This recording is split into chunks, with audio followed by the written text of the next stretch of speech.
คำลาเพิ่นเนาะหลังจากที่ว่าเฮาโทรไปหาทางอันเวียดก็ได้เรื่องงบตอนแรกเขาก็กังวลใจเรื่องเงินงบยันงบบ่พอพี่น้องเอ้ยเนาะอ่าเพราะว่ามันมีอย่างนำในหน้าบ่ที่เขาเขียนไว้นะมันมีเหล็ก20เส้นเนาะแล้วก็เหล็กปอก20เส้น10เส้นแล้วก็มีปูนมีปูน10ซอกแล้วก็มีแห่ทรายรถหนึงขาดแต่ไม้นิ้ว2มัดนั่นขาด บ่พอพี่น้องเอ้ยเนาะ2มัดละแสน2แสนพี่น้องเอ้ยบ่เป็นหยังเขาก็หาเอาเส้นไม้เส้นตอกนำแถวนี้แหละมาเฮ็ดก็ได้เนาะหรือว่าได้ครบพี่น้องเอ้ยเนาะได้ครบอยู่รวมเบิดกับพอดี4,730,000กีบพี่น้องเอ้ยเนาะก็ถือว่าพอดีเลยเนาะกับเงิน 7,000 บาทพี่น้องเอ้ยเงิน7,000บ่แสนไปแตกได้4,820,000กีบพี่น้องเอ้ยเนาะที่บ่แสนเอาไปแตกนะเงินส่วนที่ว่าแต่ก่อนน่ะบ่แสนเอาเงินเป็นเงินนั่นว่าเป็นเงินบาทมา 7,000 บาทแต่มื้อนี้บ่แสนไปแตกมาแล้วไปแตกว่าเพราะกะว่าสิซื้อสิเพราะว่าเฮาบ่ฮู้ว่าเฮาสิได้บางรายการเฮาก็ซื้อเป็นเงินบาทเนาะบางรายการเฮาก็ซื้อเป็นเงินกีบพี่น้องเฮาก็ได้ไปแตกมาแล้วเนาะจำนวนเงินก็4,820,000กีบพี่น้องเนาะอยู่ในนี้ได้ไหมเด้อคือว่าครบอยู่ในนี้พี่น้องเนาะเฮาก็ได้แจ้งทางเพิ่นเป็นที่เรียบร้อยแล้วคำลาแล้วเนาะ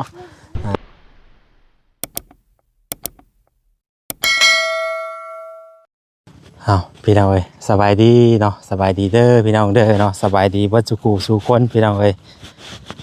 พอดีว่าเมื่อกี้นี้พี่น้องเอ้ยเนาะหลังจากที่ทางสร้างแก้วเพิ่นเมื่อพี่น้องเอ้ยเนาะแล้วก็เพิ่นจดรายการเป็นเครื่องแห่เครื่องทรายสิ่งที่เฮาจะเอามาในมื้ออื่นนี่แหละพี่น้องเอ้ยเนาะเอามายุกเสาเทเสาในมื้ออื่นนี่แหละก็พอดีเอาเบอร์โทรน้ำบอจิตเนาะเอาเบอร์โทรน้ำบอจิตนี่เรามีเบอร์โทรเวียดเพิ่นที่ว่าเคยมาส่งเสาส่งบล็อกส่งอีหยังต่างๆนั่นแหละพี่น้องเนาะเอาเบอร์โทรเพิ่นแล้วก็โทรไปหาเพิ่นให้เพิ่นไล่รายการเครื่องพัสดุที่ว่าเฮาจะเอามาในมื้ออื่นนี้เนาะตอนแรกว่าจะให้เพิ่นมาส่งมื้ออื่นพี่น้องส่งมื้อนี้แต่พอดีมันบ่ทันเนาะก็คือข่าวดีพี่น้องเนาะข่าวดีสำหรับคำลาเพิ่นเนาะหลังจากที่ว่าเฮาโทรไปหาทางอันเวียดก็ได้เรื่องงบตอนแรกเขาก็กังวลใจเรื่องเงินงบยันงบบ่พอพี่น้องเอ้ยเนาะเพราะว่ามันมีอย่างนำในหน้าบ่ที่เขาเขียนไว้นะมันมีเหล็ก20เส้นเนาะแล้วก็เหล็กปอก20เส้น10เส้นแล้วก็มีปูน10ซอกแล้วก็มีแห่ทรายรถหนึงขาดแต่ไม้นิ้ว2มัดนั่นขาด บ่พอพี่น้องเอ้ยเนาะ2มัดละแสน2แสนพี่น้องเอ้ยบ่เป็นหยังเขาก็หาเอาเส้นไม้เส้นตอกนำแถวนี้แหละมาเฮ็ดก็ได้เนาะขอแต่ว่าไล่ตัวนั้นมาพอก่อนพี่น้องเอ้ยกับไม้อันกุมภาตัวนี้ก็ยังขาดอยู่พี่น้องเอ้ยเนาะแต่บ่เป็นหยังเอาเท่าที่ว่างบเฮาพอเนาะให้เพิ่นไล่แล้วพี่น้องเอ้ยมันเป็นเรื่องปูนเรื่องเหล็กเรื่องอันแห่ทรายบล็อกเนาะถือว่าได้ครบพี่น้องเอ้ยเนาะได้ครบอยู่รวมเบิดกับพอดี4,730,000กีบพี่น้องเอ้ยเนาะก็ถือว่าพอดีเลยเนาะกับเงิน 7,000 บาทพี่น้องเอ้ยเงิน 7,000บ่แสนไปแตกได้4,820,000กีบพี่น้องเอ้ยเนาะที่บ่แสนเอาไปแตกนะได้4,820,000กีบกะเดืออยู่เดือบ่ฮอดแสนเนาะ เท่าใดก็พี่น้องเดืออยู่72,000กีบเนาะเดืออยู่72,000เดืออยู่72,000พี่น้องเอ้ยเนาะโธ่พี่น้องเอ้ยก็พอดีเสียวเลยเนาะโอ้ยเกือบเป็นได้ตัดอันใดอันนึงออกเนาะทำลายเอ้ยเนาะเป็นความโชคดีข่าวดีของเจ้าแล้วเนาะตอนแรกคิดว่ายันบ่พอแล้วพี่น้องเนาะเอาสบายดีเด้อแม่เด้อสบายดี ทางบ่คำลากับทางแม่ป้าเนาะมื้อนี้เพิ่นมายินดีนำลูกฮักเนาะลูกชาย เจ้าคำลาอ่ะ ไปยินดี ก็สำหรับคลิปนี้ก็จะแจ้งเรื่องงานงบนี่แหละพี่น้องเนาะจะแจ้งเรื่องงบที่ว่า7,000 บาทนี่แหละเนาะหลังจากที่บ่แซนให้ทางเงินเบียดเพิ่นไล่คำนวณให้อันตามที่ทางสร้างแก้วเพิ่นจดให้นะถือว่าพอดีเลยคำลา7,000 บาทขาดแต่ไม้กุมภากับไม้นิ้วนี่ไม้นิ้วนี่เพราะไม้นิ้วนี่มันประมาณละแสนเด้วันนี้ไม้กุมภากับแป้นละแสนอีกบาทแผ่นละแสนบ่ได้ตัวนี้บ่พอตัวนี้คำละแต่ก็ย่าเฮาไล่ตัวนั้นก่อนนำไว้เนาะอย่างน้อยเฮาก็ไล่ตัวมันนักคือกันนะตัวนั้นก็เนาะในส่วนนั้นก่อนตัวนี้เฮามันบ่มีเฮาก็จังค่อยไม่เป็นบ่ไม่แป้นกุมภาที่เฮาจะเอามาเทคานนี่เด้ยังหาเบิ่งสิได้อยู่เพราะว่าเฮาเอาตัวมันที่แบบว่าสำคัญตัวไม่เทพานก็สำคัญคือกันแต่ว่าสำคัญแต่ว่าเฮาเอาไว้ที่ดังได้ตัวนี้นะเฮาไว้หาที่ดังได้แต่ว่าตัวเป็นปูนเป็นเหล็กนี่เฮาต้องได้ใช้เอาจักแผ่นหน่อยเวียกเลยบ่4แผ่นพอบ่โอ้4แผ่นมันก็ได้ยาวได้7เมตร6 7เมตรผู้ใด7เมตรเท่าไหร่6เมตรผู้ใดไม้ก็เฮาคันเอาไม้ดีได้ก็บ่ได้ต้องเอาไม้ที่ว่าเฮาบ่นั่นน่ะนะมันมาถึกปูนถึกหยังมันบ่สิบ่งามบ่ได้เนาะมันบ่มีนะจ้ะกูเขาหมอไม่ดีไม่บ่ดีบัดบ่มีได้สิเลื่อยใช้เลื่อยบ่ทันได้แซ่นได้ไม่ใช้ใช่เอามาไม่เขาตอกไปเขาตอกแล้วเขาตอกนะเขามั่งยืมน้ำเขายืมมันจะให้บ่ยืมเบิ่งเขาก็ลองว่าเบิ่งคันว่ามีกันนะคันว่าเฮามีงบเฮาก็บ่ยืมเขาเฮาบ่มีดีก็จำเป็นแล้วเนาะแล้วมันบ่มีงบเบิดเลยโอ้ยพี่น้องเอ้ยเนาะก็พอดีเลยพี่น้องเอ้ยเนาะพอดีนี่เด้เงินส่วนที่ว่าแต่ก่อนน่ะว่าแซนเอาเงินเป็นเงินนั่นว่าเป็นเงินบาทมา 7,000 บาทน่ะมื้อนี้บ่แซนไปแตกมาแล้วไปแตกว่าเพราะกะว่าสิซื้อสิเพราะว่าเฮาบ่ฮู้ว่าเฮาสิได้บางรายการเฮาก็ซื้อเป็นเงินบาทเนาะบางรายการเฮาก็ซื้อเป็นเงินกีบพี่น้องเฮาก็ได้ไปแตกมาแล้วเนาะจำนวนเงินก็4,800,200 กีบพี่น้องเนาะอยู่ในนี้ได้มั้ยเด้อคือว่าครบอยู่ในนี้พี่น้องเนาะเฮาก็ได้แจ้งทางเพิ่นเป็นที่เรียบร้อยแล้วคำลาแล้วเนาะพี่น้องแล้วตัวมันเหลือ 70,000 แล้วก็เหลือสิซื้อเอ็มร้อยแล้วมาอันสู่สร้างเพิ่นบ่แล้วเด้อแม่เด้อแล้วมันเหลือมันก็เหลืออยู่72,000 กีบก็สิซื้อเอ็มร้อยมาให้สร้างเพิ่นบ่ได้เอาเข้ามาได้ก็ได้บ่ว่าค่าน้ำมันน่ะทางผู้ใหญ่เพิ่นเคยให้บ่แสนแล้ว500เพิ่นเคยให้500ส่วนนึงนะเพิ่นก็ตั้งแต่ช่วงเพิ่นฝากเงินมาพุ่นแหละเนาะเอาก็ฉะนั้นเฮาก็ดีใจนำเลยแหละพี่น้องว่ามันดีแต่30ปลายพันได้บัดนี้ขึ้นแล้วว่ะเต็มที่เจ้าผู้เที่ยวลูกเอ้ยใหญ่กินจำเงือกโอ้จักก็ยังอืดต่อไปก็คำลาจะได้เห็นบ่แสนเขียวจักมาแล้วบ่ไหวแล้วจักกันเนาะเจ้าซื้อคือบอกครับมื้อนี้ว่าเติมน้ำมันเพื่อมาฮอดพี่เบิดเศษนึงวะเอ้าออกมาจากบ้านรถเบิดน้ำมันเนาะ30มาฮอดสิได้ฮอดอันนั้นอีก30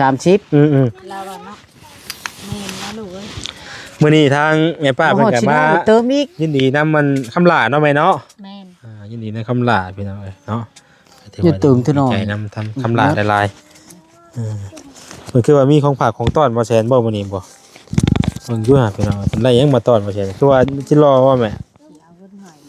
ฮะอันจะให้แม่ลูกเอาต้นกินเอาต้นต้อนบ่เอาเงินบ่ลูกใส่น้ำมันเอาอันนี้ก็สิเอาน้ำใจให้บ่แซนก็เฮ้ยจักตุ๊กจ้ะบ่ว่าชื่อเด้บ่ว่าชื่อสิรอเด้แต่ก็มีบ่หลายหรอกก็พอได้ชื่อหยังชื่อหมากชื่อผู้แหละมีบ่หลายแล้วให้เติมน้ำมันน้ำแน่บ่ใส่กันแต่ละมื้อแต่ละวันก็ได้พี่น้องนอกจากเงินสิพอได้บ่พุ่นนี่เจ้าลูกเอ้ยเดี๋ยวลีลมพี่น้องเอ้ยเนาะเอาดูกับมื้อบ่หลายได้มั้ยอันนี้ก็ให้พอได้ชื่อน้ำสิไหนกินเด้อแม่เด้อแห้งเด้อลูกโอ้ยเด้อสาธุ กวดย่อกับยาแม่เอ้ยมันว่าป้าไว้ถ้าเพิ่นมีกบมีหยังคำว่า เฮาก็อยู่ไปเนาะเฮาก็ลำบากกว่านี้เฮาก็เคยอยู่เฮาก็อยู่ไปเด้เนาะ ที่เฮาบ่มี เออ เฮาอยู่เนาะ เฮายังอยู่ได้เนาะ แม่น นี่ก็แล้วแต่เพิ่นคิดเห็นมันว่าล่ะแม่ ผู้เพิ่นก็ยังคือเป็นไป เออ คำน้ำชู ยังก็จะเก่าไปเทื่อละก้าวเทื่อละเล็กน้อยก็โอ้ยซำนี้ก็ถือว่านั่นแหละเนาะแม่เนาะดินนี่แฮงนั่นแหละนี่คือสิได้นี่เนาะ คื ดิ อน แม่ว่า อืม ดินบ่โท เงิน50,000ได้หน่อยได้นี่แม่เอ้ย เลยหาบ่เห็น เงิน50,000บ่ได้หน่อยได้เงิน50,000 แม่น พี่น้องเอ้ยเนาะ เป็นจะอื่นนั่นแหละมาแล้วก็เพิ่นว่าป้าเอ้ยเมื่อพุ่นเด้ออันว่าเวียงเอิ้นเอาเด้ อะไรครับได้บ่คำละอะไรอยู่ได้อยู่ก่อนนั่งมานั่งกินพี่ก็ได้อ่า หลาย เจ้าเนาะไอ้เนาะลูกอันเพิ่นอันดึงอยากนอนบ่หำเอาเสือลงอยู่อ่ะ คนฮู้บ่กล้าฮู้ก็บ่ง่ายบ่กล้าฮู้ ช่วงน้ำแรงๆพี่น้องเนาะทั้งสร้างเพิ่นก็เมื่อแล้ว แม่น สร้างเพิ่นก็เมื่อแล้วเพิ่นมาวัดแทกเบิ่งแล้วก็กับเฮาเตรียมไปแล้วพี่น้องเตรียมสิ โดย ย่อเสาแล้วยังและเนาะเป็นมื้อวันถึงมื้อวันคานบ่แม่วันคานเนาะ คานเช้า เพราะมันก็คือว่าแหละพี่น้องเนาะคือเฮาเคยบอกเคยแจ้งมาเนี่ยเพราะว่าเฮาก็เฮ็ดไปตามงบตามเพราะว่าคันเฮาบ่มีงบก็คือว่าแล้วยังดีแล้วยังดีแล้วที่ว่าได้ยุกนี่นะสิได้ยุกเนาะแม่เนาะชีวิตกรรมมันนี่ได้ ก็ยังดีว่าสิได้ยุก กรรมเป็นชูซี ถ้าแม่นว่าผ่านไปหรือว่าโอ้ลุ้นเติบแล้วนี่ กรรมเป็นวาดนี่คัก หักบ่ แม่น วันยังว่าเนี่ยมันสุกบ่ วันเสาร์ วันเสาร์เนาะอ๋อ วันเสาร์คักเลย แม่นเฮาก็บ่เป็น จำนั้น แต่ว่าเฮาก็ วัน ว่า เสาร์มันวันเกิด วันเกิดนะของกิน นี่แต่ว่า วันเกิดเฮา ขอกับวันเสาร์ ดีเท่ากัน อันนี้ก็ ในว่าเนี่ยมันดีได้แล้วไหมเนาะนี่ไหนก็ได้วันยังกะ เพิ่นช่างลูกเอ้ยช่างเพิ่นเคยเลยเฮ็ดน้ำเพิ่นโลดบ่ยาก เดี๋ยวหน่อยเมื่อใดอันดีก็ดีพี่น้อยเนาะก็ดีใจนำคำลาและพี่น้อย ทำหลายหลาย ตอนแรกก็ว่าเซน ให้นั่งเป็น ตอนแรกว่าเซนคิดว่าโอ้ย เด็ก เนาะ บ่บด ก็พอดีเลยว่าสิถามมาวัดอยู่ว่าสิถามมาวัดเรื่องแห่ทรายอยู่ นอนมีถามหาบ่บดนะ มาวัดเขามีเวียกว่ากับเจ้ามื้อนี่ไปคำละไปนำกันไปได้ไหมเด้อ โดย ไปว่าหาวัดก่อนเด้อ โดย โดย ขอบใจแม่ แม่ที่ โดยจะมาแม่พาไปเบียกหน้าจะไปเบิ่งยังก็โดยแม่ ไปรถไปเอาบ่บดถือได้ขนมนำเราไปไหมไปเอาขนม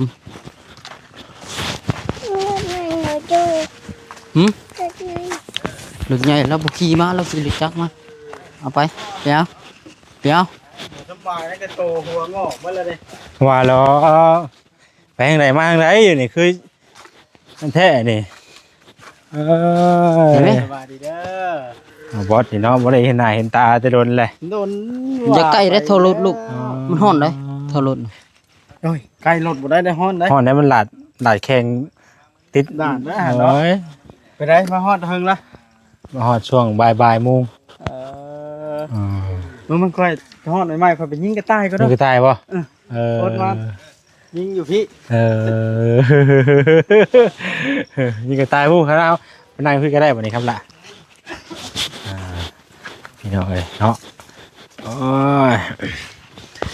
คือว่าแล้วตอนแรกอะคิดว่าสิเงินงบสิบ่พอว่าสิเอาให้ใช้นี่ก็ถามเพิ่นเอ้ยเนาะ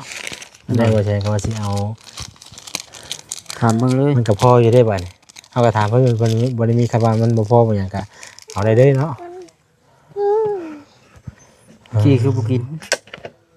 เดี๋ยวน้ เอาน้ำบ่บัดนี้ คือได้มีข้าววุ่นจะว่าย่อเจ้าได้ไงคงนะ ฮะโอ้ยปักไว้แล้วนะปักไว้ได้นะเพราะว่าสิโทรหาเจ้าอยู่ว่าทางน้อยก่อนว่าพอดีจะมาพอดีก็พอดีนะ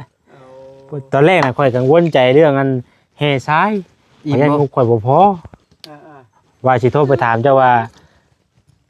ถ้าว่างบข่อยบ่พอแหละข่อยว่าอยากได้ให้ชายตัวนี้น่ะไปเทอันขุมเสาขุมหยังได้บ่นะ เฮ้ยซ้ำนั่นแดงแห่งดีแล้ว เอาบางเทื่อเอาก็ต้องถามกันหมดแหละบางเทื่อว่าเอ้าผู้ใหญ่ทั้งเจ้าผู้ที่ว่าเพิ่นสร้างมาน่ะบางเทื่อเพิ่นมีแผนว่าอยากเทอันเทนี่ไปได้ล่ะมันก็ต้องถามเจ้าก่อนแม่นบ่แหละ บ่มี ว่าบ่มีเฮาก็ เอาตัวนี้แล้วถาม ข้อยก็ตั้งใจอยู่ว่าสิโทรถามเจ้าอยู่ครับวันนี้ก็คือเข้าดีอีกวันนี้เพราะว่าคอยให้ทางเอ้ยเวทเพิ่นไล่เพิ่นหยังเพิ่นอ่ะถือว่ามันก็ถือว่าได้ครบเบิดอยู่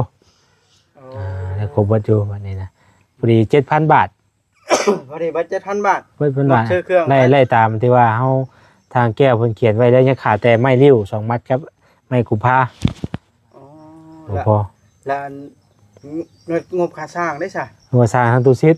เอาได้แล้ว ทางตู้ซิดน่ะ 9,000ทางข่อยซื้ออุปกรณ์เครื่องมาให้เพิ่นเฮ็ดสินะ แม่ว่าตั้งชาวเทะ 9,000นี่ก็แอลเลยบ่ แม่นตั้งเสาเทคานก็แอว เอา มวยมาตั้งเสาขึ้นในชื่อแล้วก็โอ้เดี๋ยวข่อยสิเฮ็ดเด้อ โอ้เทะพันนี่เฮาสิเอาให้มันใช้ซะแล้วจังว่ากันบ่มันบ่ได้พอได้เทคานนี่ ก็นั่นแหละข่อยว่าข่อยไล่งบบางแล้วมันพอไล่รถหนึงไล่อย่างครึ่งอย่าไล่อย่างละครึ่ง โอเค ก็ถือว่าพอ ตอนแรกยังบ่พอข้าวกินน้ำละ สิแล้ว พอเรายังบ่ได้กินว่าสิพามาหากินลาบงัวน้ำหมู บ่มีแล้วเห็นว่ากันเนาะสิลากงัวเลย ทำแล้วก็ได้ คำแรกก็ลายมื้อหน้าพุ่นแล้วมื้อหน้าเจ้าก็ซื้อมาสุกินเด้อ มื้อหน้ากันเนาะ ให้เอาน้ำมาเจ้ากินกัน โดย น้ำเปล่าๆแล้วมันเป็นน้ำหวานน้ำดีได้ น้ำหวานในกลัวไอ้ แล้วเป็นวัด เป็นยินข่าวว่าถึกเลขทั้งบอกทั้งวันว่ะ เพื่อใช้ เอ้า โอ้ได้ถือ มาแต่บ้านนั้นชาวเทืองบ่ บ้านตุก้อน อ๋อกำลังเดือดอยู่ดิ จังว่านี่แล้ว เดือดแท้บ่แผ่นเนาะเป็นล้านคนเบิ่ง เป็นล้านเลย โอ้โหดเลย คอยก็แบบมาให้เขาคือแบบเขาตุก้อนนี่แห ว่า ละ จะเป็นผ้าลูกเพชร บอกกระดาษ เป็นยังไงเรามีเรื่องหยังนั่นน่ะคือว่านั่นแท้ ตุก้อนนะ แม่น แล้วมีปลาได้ อืม แต่ตัดผมมือได้เนี่ย ฮะ ตัดผมมือได้ เอา คอยก็สิไปตัดก่อนผม หนวด ตัดดิ ยาว หน่วยกับบ่ตัดเองว่าตัดเองนี่อ่ะ บอก เฮ้ยเคยไว้เขากูเก่าไว้ทำลายไว้ไอ้ก็จะตัดหนวดเห็นไหมเป็นหนวดยาวเลยนี่ เพราะเราตัดนะเบิ่งนี่ ว่าไปพี่น้องเอ้ยเนาะจังไรกะประมาณนี้เห็นรูปอีกโว้ยรถตัวเองก็มีกับบุขับมารูปใช้มันจะกี่ตมน่ะ เข้าเพิ่นตุก้อนบ่ได้ ย่ าละตุก้อนกันแล้วบ้านนี่ เป็นไรคือว่ายา มีคนเบิ่งข่อยทาง เอามันก็แปลกคือว่าบุเป็นลาก บ่คือบ่แม่นท่าอยู่ว่ะ แล้วสิพลาดอะไรช่องเนาะว่าถ่ายนั้นทุกคน ท่าละได้พื้นละ เชิญและ จักนะหมอขึ้นหมื่นแล้วได้ชั่วโมงละ1,000 คนติดตามนะเอาสิว่าอะไรซะ ก็พูดติ บอกไปคิดไปเฮียนครูเนี่ย ว่าที่ยังยอมเลยรุ่นนี่น่ะ คอยก็ไปเฮ็ดคือตุก้อนเนาะ เจ้ายังจะให้เมียจะให้ลูกวะ บ่ ว่าง่ายๆจะคนทั่วไปแบบหนักไปถ่ายบ่ฮอด1,000จักคน ใช่บ้างอ่ะเขาเป็นกว่าวิวน่ะ นะฮะถ่าย มันก็เป็นได้เอ้าเฮ้ยเฮ้ยนี่ มันเท่าใดว่า แล้วมียาดียังอ่ะนะ มีข้าวใกล้ได้ เฮ้ย ข้า เขา ว ใก ใก ล้ ล้ได้ เข้าใกล้เข้าใกล้ไปได้ ดังน้ำเขาใกล้นี่บ่ จังว่าแล้ว กล้าแล้วค่อยเนาะกล้าไป บ่กล้าไปใกล้แล้ว ไปแต่คนจบคลิปก่อนได้เลย เอาสิจบแล้วบ่ได้ เล เนี่ย ย ก็ไว้แท้ เอาว่าแต่หล่นเนาะ สบายดีเด้อเอาไม้ตั้งกล้อง ทำละสบายดีก่อน สบายดี สบายดีได้พี่น้องเด้อเนาะประมาณ